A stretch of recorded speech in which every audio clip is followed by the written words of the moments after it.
On Mars, a massive sandstorm struck like a fierce beast. Vincent and his partner Rebecca were on their way back to base. Their team had been on Mars for 6 months as part of the Dawn Mars mission, and they had less than 20 hours left before they could return to Earth. However, after the storm, there was an electrical fault at the base, and the mechanic, Marco, volunteered to go out for repairs. The commander, concerned about the risks, asked Richard to accompany him and insisted that they both must return to base before dark. Soon after, Richard sensed something odd. The health monitor showed that Marco was very agitated and mentioned collecting some samples. Back at the base, when the two had not returned, Kim secretly accessed Marco's personal log. To her shock, she discovered that Marco had gone out to collect a type of mineral. He had found living Martian microorganisms in the rocks that were still undergoing bacterial division. The revelation of some form of unknown life on Mars stunned everyone present. Marco had kept the truth secret simply because he did not want to share the glory with others. Seeing this, the commander immediately ordered Marco to return.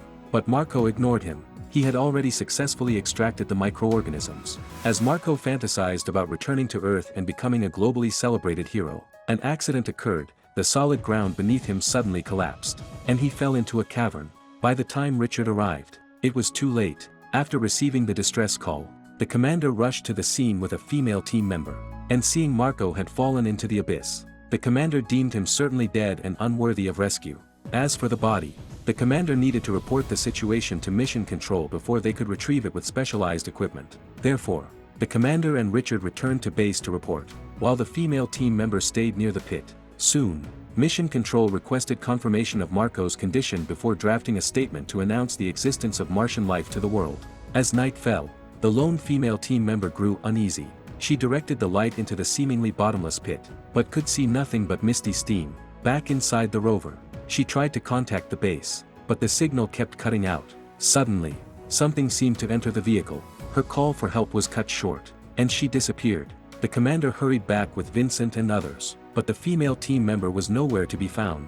The team speculated she might have gone down into the pit ahead of them and immediately organized a recovery operation. Vincent descended into the pit along a rope and saw something resembling white spider webs. Although unclear, it was definitely some form of life. As he neared the bottom of the pit, Vincent suddenly became breathless and his mind foggy.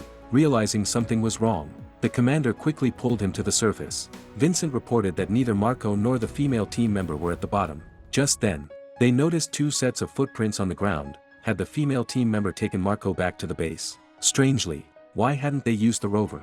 Without time to ponder, the commander urgently contacted Kim and Richard at the base to prepare for incoming casualties. Shortly after, Kim saw familiar figures approaching the base through the surveillance, and Richard helped them open the hatch. However, the moment he removed his helmet, he was stunned. Marco had turned into a zombie and had come back.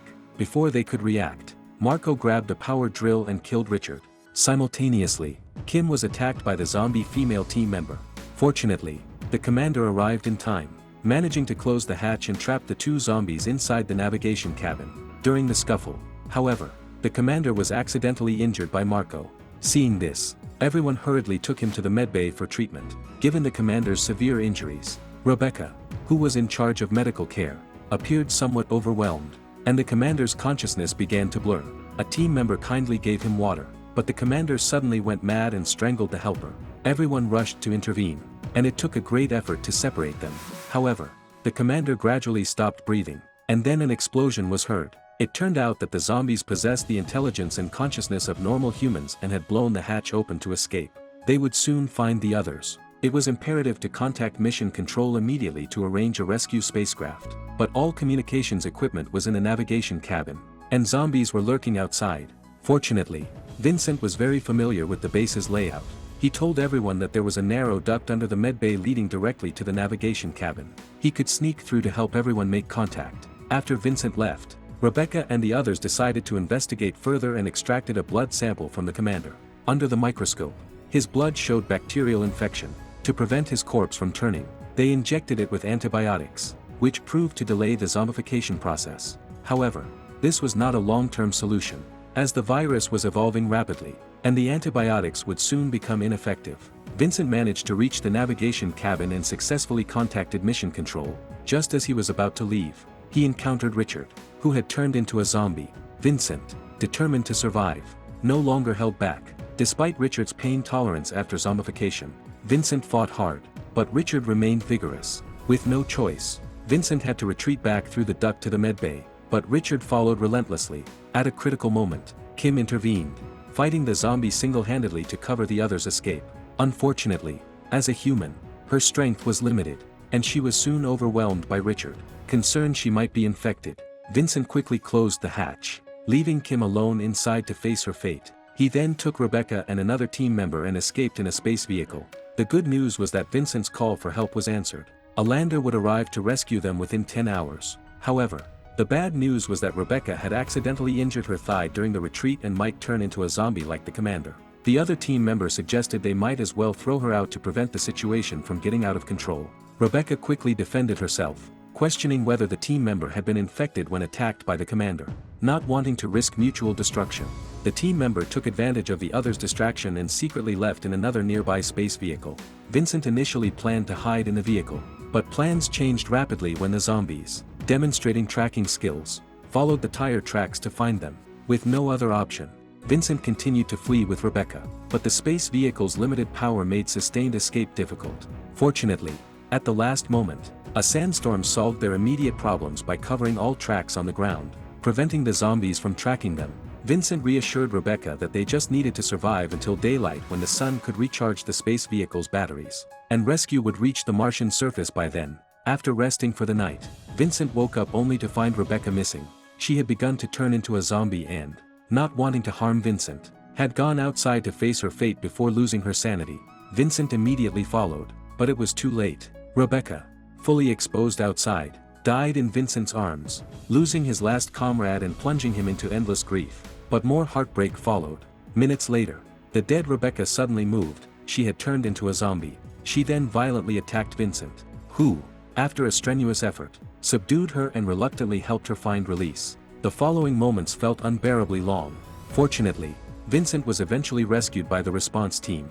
If you thought this was a happy ending, you'd be sorely mistaken. The response team had failed to notice that the swirling sands hid bloodthirsty zombies. Vincent tried to warn them not to land, but due to communication failures, they didn't hear a word. By the time Vincent arrived, the rescue squad had been annihilated by the zombies, either turned into zombies themselves or eaten. Vincent hurried into the lander, only to encounter another team member in the cockpit. Despairingly, he had been infected.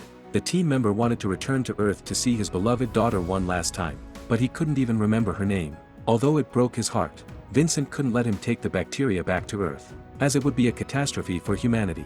The two fought fiercely. After several rounds, Vincent was knocked to the ground, and the team member seized the opportunity to start the lander. Amid the intense shaking, Vincent struggled to his feet and launched another attack, causing the situation in the uncontrolled lander to spiral into danger. To end the fight sooner, Vincent repeatedly slammed his helmet against the team member.